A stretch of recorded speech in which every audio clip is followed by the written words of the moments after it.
Merci beaucoup d'être présent à cette conférence.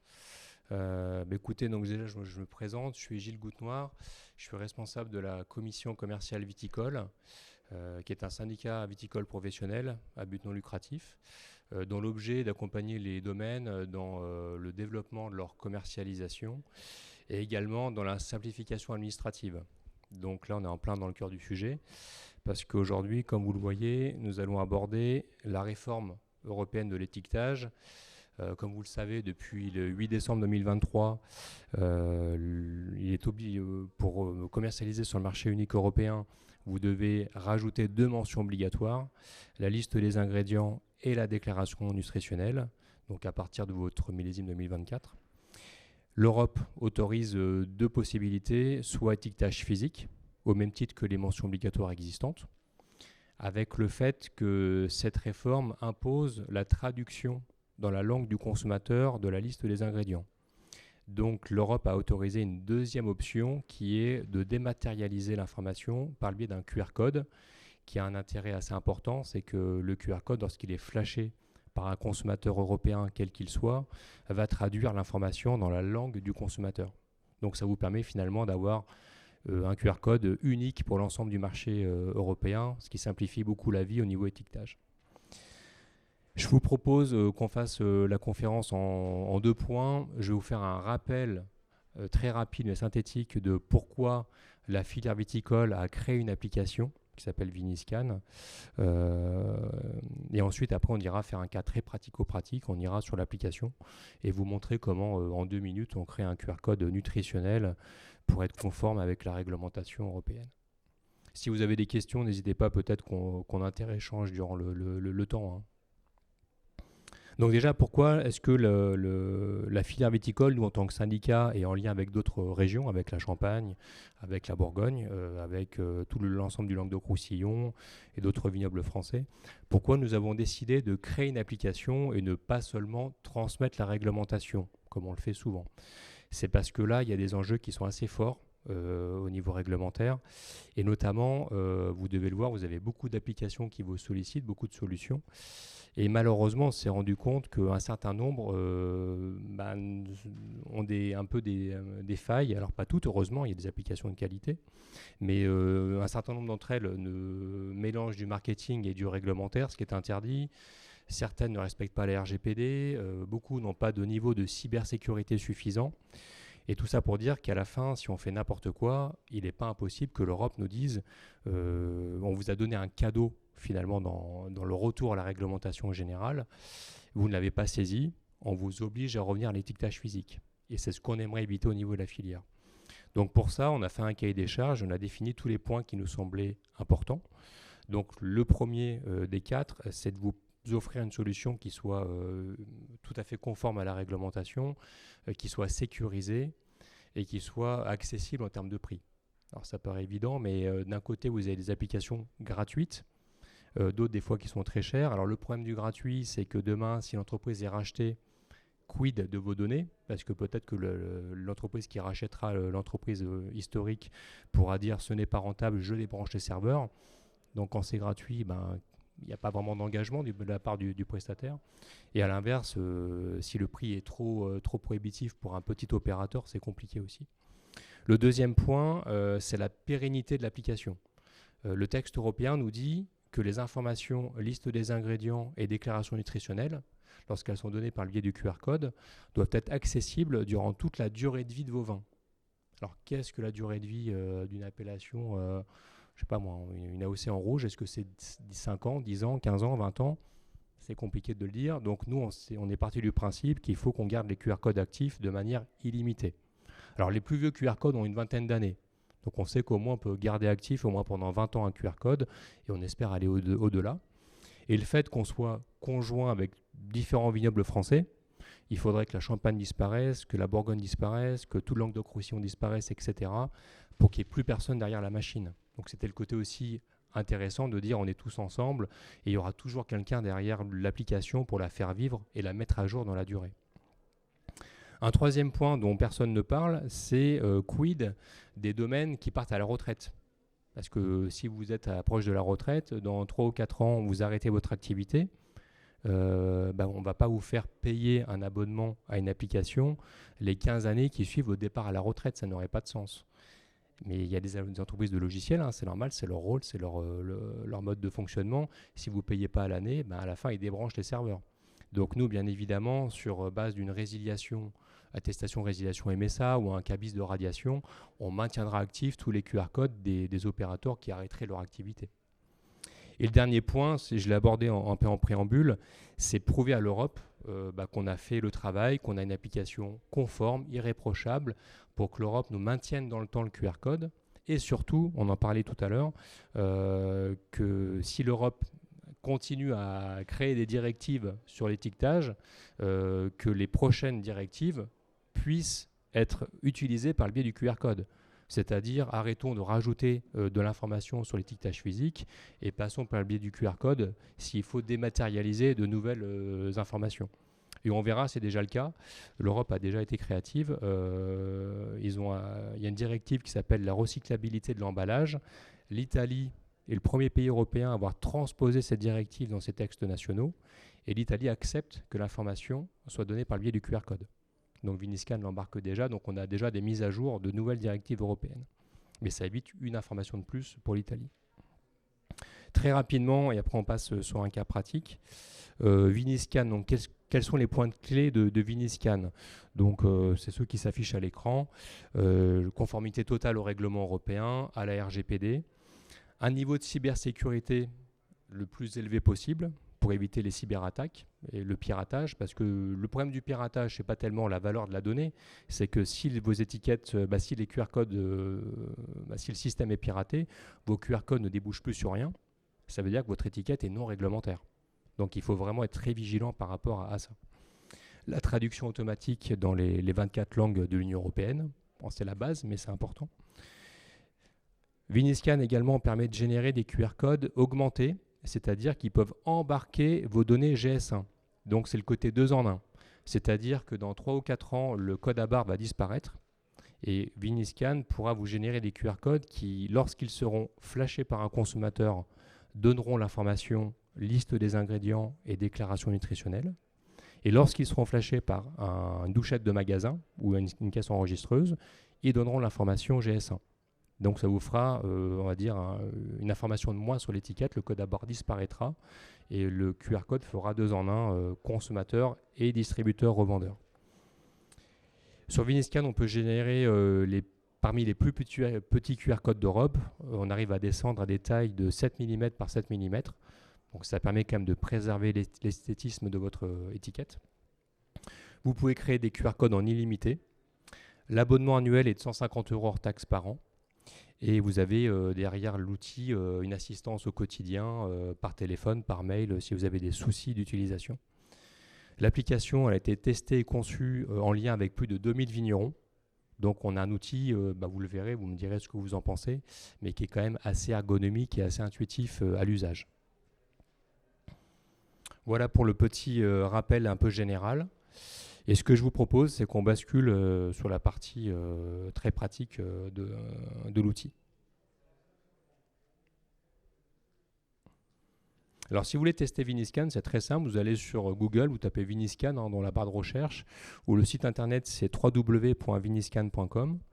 Vous pouvez ouvrir un compte. Ouvrir un compte, c'est totalement gratuit. Vous pouvez aller sur l'outil, le tester.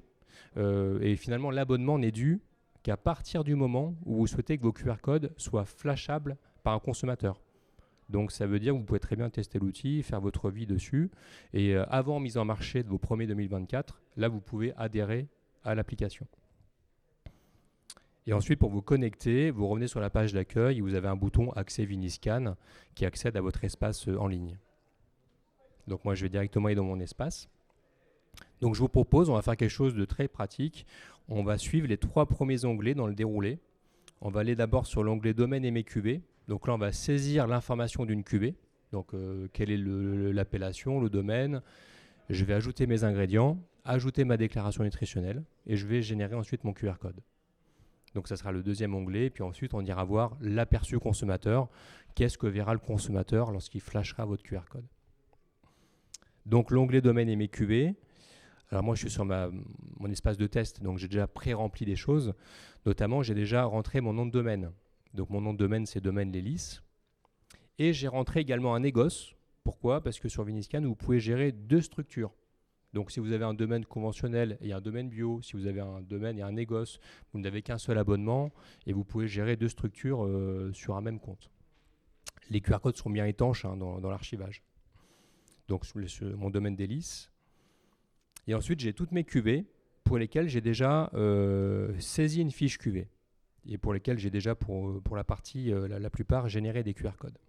Donc on va faire un cas concret. Je vais ajouter une cuvée. Et là, vous allez voir, c'est très simple. On a 3 pages. Une page information générale. On aura une page ingrédients. On va ajouter nos ingrédients. Et une page déclaration nutritionnelle qui va aller très vite, vous allez voir. Donc information générale, par défaut, j'ai mon domaine l'hélice qui se met qui s'indique. Si j'étais sur mon négoce, je basculerais, je changerais dans le menu déroulant. Donc je vais sur mon domaine. Identifiant de la cuvée, donc ça c'est vraiment vous qui décidez. Est-ce que c'est votre nom de cuvée, votre numéro de lot? C'est vous qui décidez comment vous allez structurer votre liste de cuvées. Donc là pour le coup, je vais rentrer un nom de cuvée lambda. Je peux l'appeler, je ne sais pas comment on peut l'appeler, on va l'appeler Silex par exemple. Je choisis ma classification. Est-ce que c'est une AOP, une IGP ou un vin de France? Donc voilà, en AOP. La dénomination, donc là c'est une liste, une saisie intelligente. Donc je ne sais pas si on part sur de l'Alsace par exemple. Je saisis les premières lettres et j'ai toutes les appellations d'Alsace qui apparaissent. Donc je vais aller sur un Alsace Grand Cru. Référence interne, ça c'est si vous souhaitez qu'à côté du QR code apparaisse une référence écrite. Si vous avez vraiment beaucoup de QR codes, si vous avez beaucoup de parcellaires, beaucoup de cuvées, pour ne pas avoir à flasher le QR code, vous pouvez rajouter un petit texte à côté. Comme ça, vous savez lequel est lequel, sans même avoir à flasher le QR code. Donc c'est optionnel, c'est un choix. Là, j'ai ensuite mon onglet qui correspond au QR code augmenté que je vous ai évoqué tout à l'heure. C'est là que vous allez saisir votre GTIN, donc le code EAN pour les plus, qui est la référence ancienne, pour transformer votre QR code nutritionnel simple en QR code augmenté qui embarquera les données GS1. Ça, je vous conseille fortement de ne pas le faire pour l'instant. Faites-le uniquement lorsque vous aurez des demandes de vos revendeurs distributeurs, parce que beaucoup ne sont pas forcément encore équipés en douchettes qui peuvent lire des QR codes augmentés. Et surtout, si vous le faites pour l'instant sans utilité, un QR code augmenté est plus gros qu'un QR code nutritionnel. Donc il ne faut pas le faire par défaut, il faut vraiment le faire sur demande d'un client. Le millésime est optionnel. Et là, on arrive à une partie qui est importante, c'est l'affichage d'informations consommateurs. Qu'est-ce que vous souhaitez donner comme information consommateur? Donc, vous avez 2 types d'affichage, simplifié, étendu. Simplifié, c'est la réglementation, rien que la réglementation. C'est-à-dire que lorsque le consommateur flashera le QR code, il ne verra que la liste des ingrédients et la déclaration nutritionnelle de la cuvée.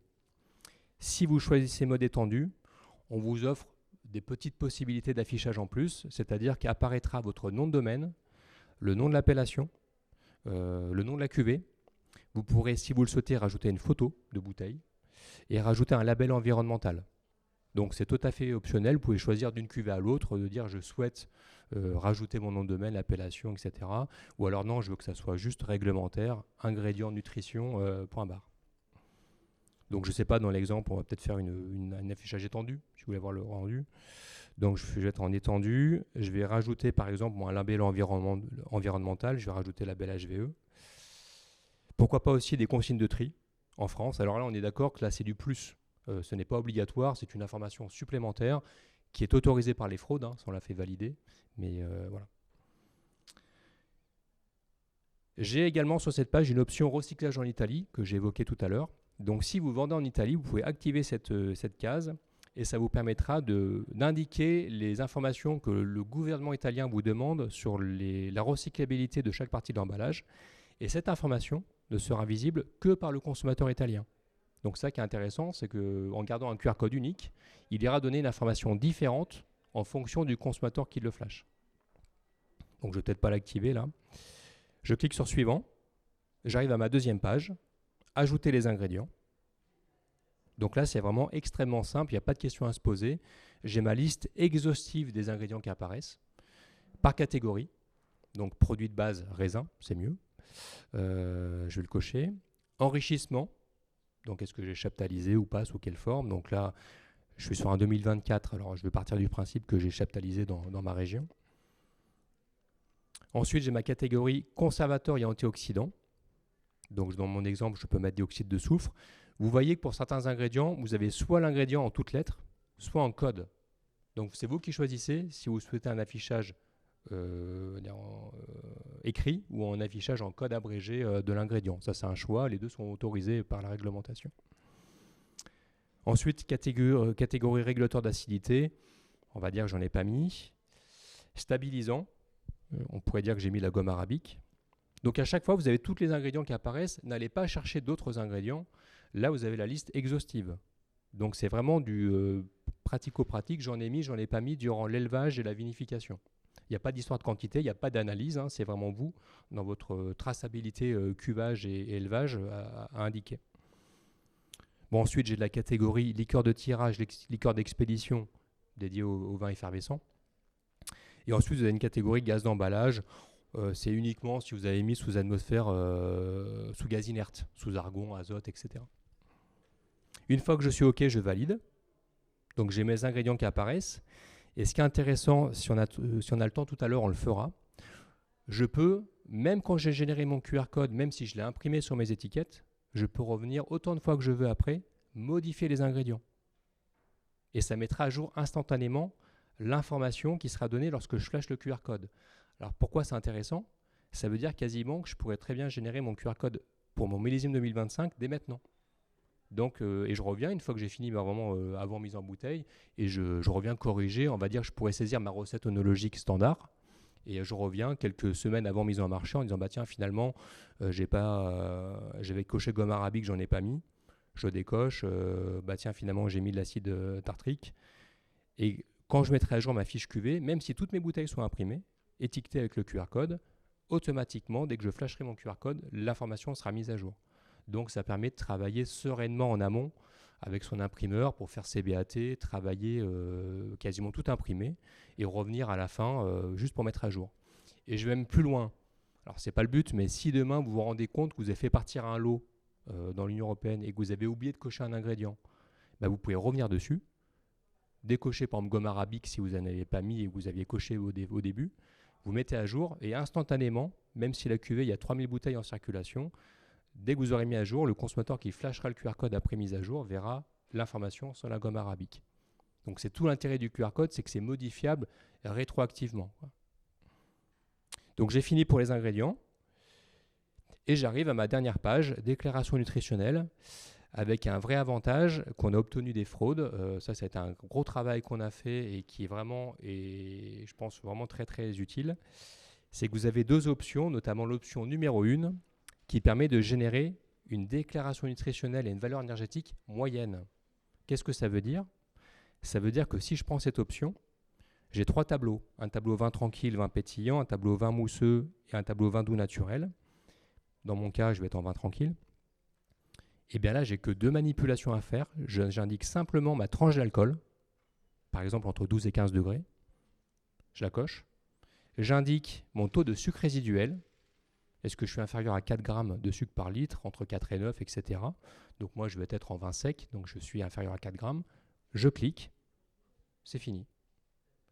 Ma déclaration, mon tableau de déclaration nutritionnelle est rempli et ma valeur énergétique est remplie. Pourquoi c'est utile? C'est qu'en fait, on le verra après quand je vais générer mon QR code, l'Europe demande certes le QR code, mais également il y a un intitulé, ingrédients nutrition, et sous le QR code, vous avez la valeur énergétique. Donc ce que je vous disais tout à l'heure, le fait de revenir dessus, ça marche, mais encore faut-il que je connaisse ma valeur énergétique du départ. Donc là, d'avoir la valeur moyenne, on peut quasiment dire dès maintenant que vos 2025, ils seront entre, alors je parle pour des vins secs, entre 12 et 15 et inférieur à 4 grammes. Donc vous pouvez dès maintenant finalement générer votre QR code en étant certain de la valeur. Pour les plus, on va dire, les plus pointilleux, on a l'option 2, où là par contre on peut vraiment saisir le taux d'alcool, le taux de sucre précis et générer la valeur à la virgule près. Donc ça, c'est libre à vous de choisir ce que vous souhaitez faire. Donc j'ai fini, je valide. Là, j'ai un petit récap de ce que j'ai saisi. Donc mon nom de cuvée, mon appellation, etc. J'avais saisi le label HVE, les consignes de tri, j'ai mes ingrédients, ma déclaration nutritionnelle, donc je peux tout revalider et je peux revenir en arrière si je veux modifier. Ou si je suis OK, je crée ma fiche QV. Donc je vais la créer. Ma fiche est créée et là tout de suite on me demande si je souhaite générer le QR code associé à cette fiche. Bah oui, c'est le principe. Hein. Alors je peux le faire là ou je peux revenir sur la page d'accueil. Bon, je vais le faire en raccourci. Je clique. Mon QR code est créé. Donc nous par défaut, on vous génère le bloc complet avec le QR code, le titre, ingrédients nutrition, et dessous la valeur énergétique. Pour que vous ayez bien le bloc réglementaire en tête. Par contre, à côté, vous avez plein de petits curseurs que vous pouvez activer ou désactiver. Pourquoi ? C'est si jamais vous dites, bah tiens, moi, sous mon contre-étiquette, j'aimerais bien que le titre, ingrédients nutrition, et que la valeur énergétique soit dans la même police d'écriture que le reste de l'étiquette, que ça soit plus petit. Parce que nous, on a fait, on va dire, un bloc un peu standard. Vous pouvez désactiver sur le côté.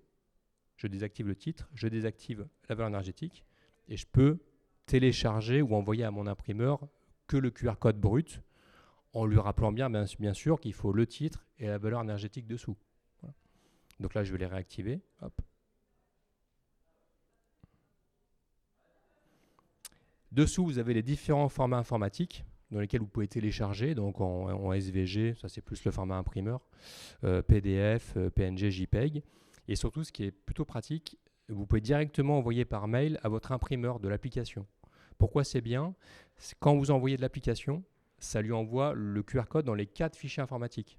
Comme ça, lui, il fait sa vie et il décide lequel il préfère travailler. Et vous, ça vous envoie une copie du mail. Comme ça, vous avez aussi un peu un archivage. En plus de l'application, vous avez un mail de copie de ce qu'il a reçu. Et dans l'objet, on lui rappelle votre nom de domaine, le nom de la cuvée, pour pas qu'il s'en mêle les pinceaux, quoi. Là, j'ai fini. Donc, je reviens à ma page d'accueil. Et ce qui peut être sympa, parce que là, on a fait le premier onglet domaine et mes cuvées. On a fait créer un QR code. Et là, on va aller voir ma liste de QR codes pour voir la cuvée qu'on a créée. Donc, je clique sur l'onglet. Je descends. Alors, j'ai même une recherche, hein, mais je vais descendre. Tac. Ma cuvée Silex est là. Je clique sur l'aperçu smartphone. Et vous voyez ce que verra le consommateur quand il flashera ma cuvée. Il verra bien la cuvée Silex, domaine hélice. Il verra dessous, je rappelle le pays, France, l'appellation. Je suis en affichage étendu, hein. C'est pour ça qu'on a fait le choix. Si on a le temps, je le basculerai en affichage simplifié pour voir la différence. Ma déclaration nutritionnelle. Et ensuite, mes ingrédients. Tout apparaît. Éventuellement, on a fait un petit gadget, mais côté un peu inclusif pour les personnes malvoyantes, on peut basculer en mode son. Silex, domaine l'hélice, information et sur qui ce marche vin. dans Pays, différentes France, langues. Je peux revenir sur les AOP pays en haut. Alsace Grand Cru, déclaration nutritionnelle. Je peux faire Valeur en italien par baroblique exemple. 100 ml. Silex. Domaine l'Elise. Informazioni su Voilà. questo vino. Bon, théoriquement, Nazione, ça traduit dans la France, langue categoria, du AOP smartphone. Alsace Grand Donc si Cru, le smartphone est paramétré en allemand, nutrizionale. parce que c'est Valore un allemand, il aura l'information en 300 allemand ml. directement. C'est ça l'intérêt. Energia, 328. J'ai fini.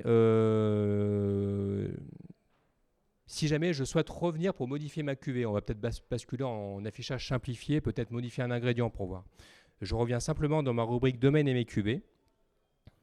Je vais chercher ma cuvée. Alors, je pourrais la saisir. Hein, j'ai une recherche, hein, mais je vais aller en bas.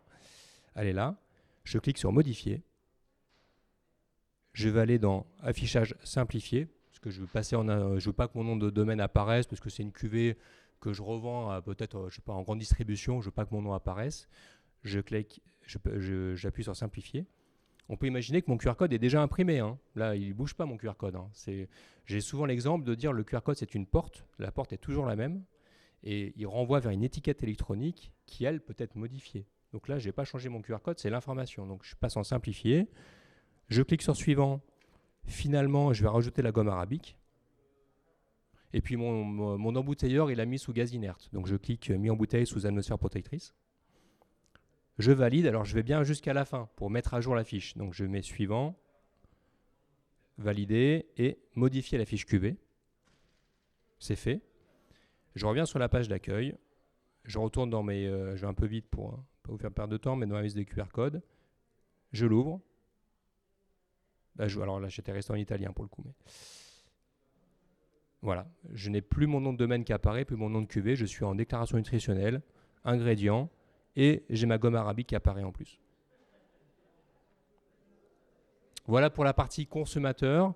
Et en 2 mots, vous avez 2 autres rubriques qui sont plutôt utiles sur Viniscan. Vous avez une rubrique qui s'appelle Mélo, vrac et tiré bouché, qui vous permet de générer une fiche de traçabilité quand vous vendez du vin à un négociant. Parce que là, tout le monde parle de la réforme pour le consommateur, mais quand vous vendez un lot en vrac ou en tiré bouché à un négociant, vous lui devez une liste de traçabilité, parce que lui, s'il achète 7 lots en vrac qui doit les assembler, il faut qu'il puisse indiquer la liste exhaustive des ingrédients. Donc, il faut lui fournir avec le DAE la liste des ingrédients de la cuvée vendue. Et autre rubrique, c'est la partie e-commerce. On vous permet de générer un bouton que vous pourrez mettre sur votre boutique en ligne ou sur la boutique en ligne de vos revendeurs, qui leur évitera de ressaisir l'information ingrédients et nutrition sur leur site. Ils pourront juste copier ce bouton, c'est un bouton HTML, hein, et quand ils cliqueront, quand le consommateur cliquera sur ce bouton, ça lui donnera l'information ingrédients nutrition. Et ce qui est bien, c'est que lorsque vous mettrez à jour l'information sur Viniscan, ça mettra à jour l'information du QR code sur votre étiquette, mais ça mettra à jour l'ensemble des boutons des sites e-commerce qui pointent vers votre espace Viniscan. Donc ça, c'est plutôt pratique pour ne pas avoir à ressaisir. Et on a fait valider par les fraudes le fait qu'on puisse donner l'information sur une boutique en ligne ou un site e-commerce avec un bouton ingrédients nutrition qui renvoie vers une page Viniscan. Donc ça, c'est autorisé. Je suis désolé, j'essaie d'être rapide pour tout vous dire. Si vous avez des questions, vous me dites. Hein. Après aussi, pour information, hein, vous avez sur l'espace, bien sûr, une rubrique documents où vous retrouverez la réglementation de l'étiquetage, vous retrouverez le tutoriel aussi de Viniscan. Et bien sûr, il y a une assistance. C'est aussi notre force, c'est que vous avez une assistance par téléphone et par mail au quotidien. Hein. Ce n'est pas un 0800. Voilà, il y a des personnes dédiées qui vous répondent pas à pas si vous avez des questions techniques.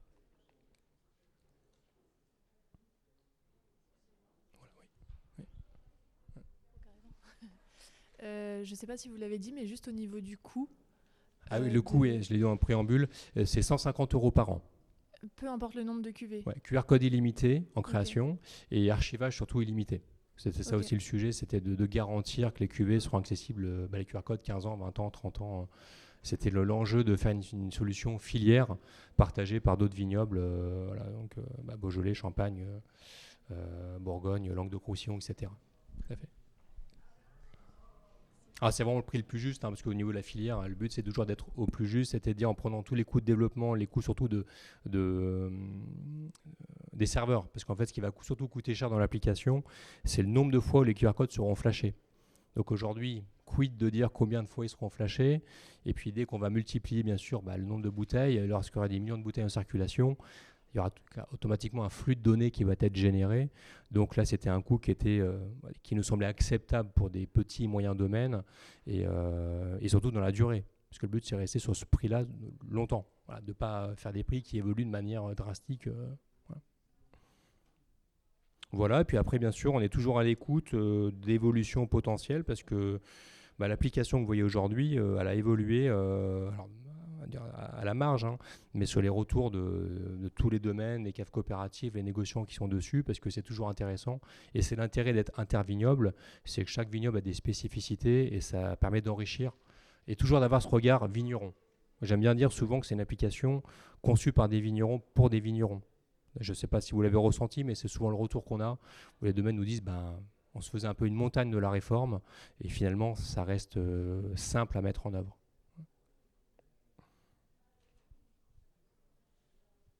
Voilà, je ne sais pas si vous avez d'autres... Ouais.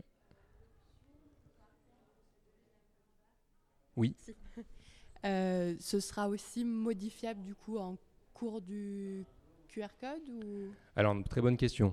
Non, là, le QR code augmenté, si je reviens dessus, ça, il faudra bien... C'est la seule information, mais ça fait bien d'en parler, qu'il faudra du départ définir. Okay. Pourquoi ? Parce que c'est la seule information qui va modifier l'URL du QR code. Oui. C'est ça. Donc, du départ, il faut bien définir. Alors, vous pouvez commencer par un QR code nutritionnel et après revenir lui rajouter un GTIN, donc le basculer en QR code augmenté. Ouais. Mais une fois que vous l'avez basculé, là, vous ne pouvez plus le modifier. Ok. Donc, parce que là, il va devenir vraiment... ça sera une autre URL. Donc, et même, je vous dis une bêtise, il faut que du départ, que le GTIN soit saisi, parce que quand vous passez d'un code nutritionnel au QR code augmenté, ça va changer l'URL. Donc, le QR code augmenté, il est fait une seule fois. D'ailleurs, vous ne pouvez pas vous tromper, on a mis un garde-fou. Quand vous allez saisir votre GTIN et votre code interne, une fois qu'il est saisi, ça grise la case. Vous ne pouvez plus revenir dessus.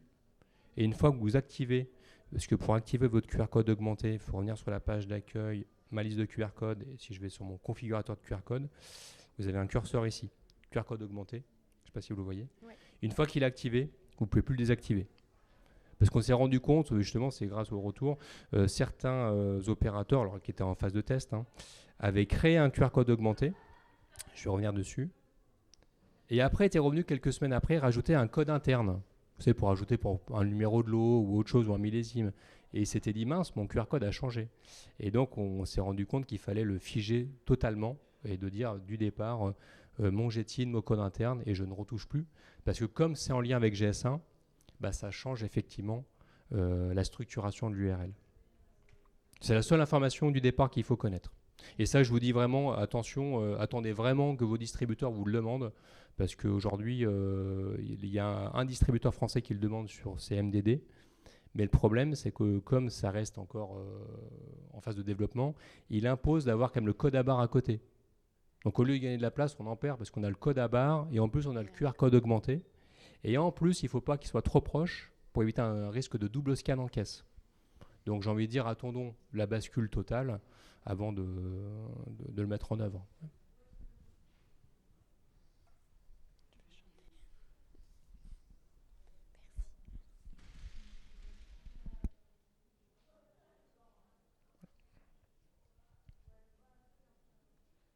Bon. Écoutez, merci beaucoup de votre présence et de votre participation.